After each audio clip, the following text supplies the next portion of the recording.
আগামীকাল পয়লা বৈশাখ, আর এই শুভ দিনেই বিভিন্ন ব্যবসায়ী প্রতিষ্ঠানগুলোতে শুরু হবে সিদ্ধিদাতা গণেশ পুজো ও আরাধনা।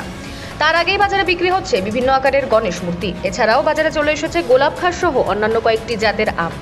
বিক্রি হচ্ছে কেজি প্রতি 120 থেকে 130 টাকা। আগামীকাল যেহেতু পয়লা বৈশাখ, আর সেই উপলক্ষে জলপাইগুড়ি শহরের বিভিন্ন ফলের বাজারগুলোতে চলে এসেছে গোলাপ খাস সহ আমের জোগান।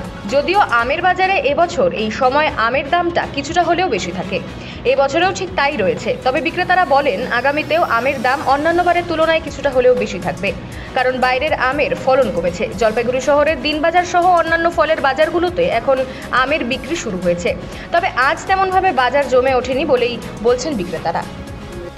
পার্পলম্যান আছে, গোলাপ খাস আছে। কত করে কেজি বিক্রি হচ্ছে? 150 টাকা কিলো। পয়লা বৈশাখের বাজারে মনে হয় কি যে আমের বাজার ছাবে মনে হয়? না, ছাড়বে না, পুরো বাজার ছাড়বে না। আমদানি কম তো। আর এই আম খেতে কেমন? মিষ্টি।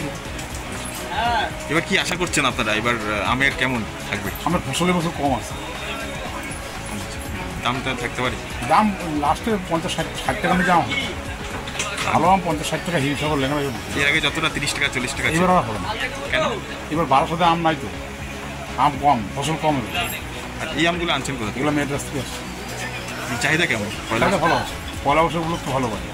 চাহিদা এখনো বোঝা যাচ্ছে না, বাজার এখনো ফাঁকাই আছে। কত করে দাম বিক্রি করছেন? দাম একরকম দাম যাচ্ছে, মোটামুটি 60 টাকা থেকে শুরু, পুকুরে 300 সব দামেরই আছে।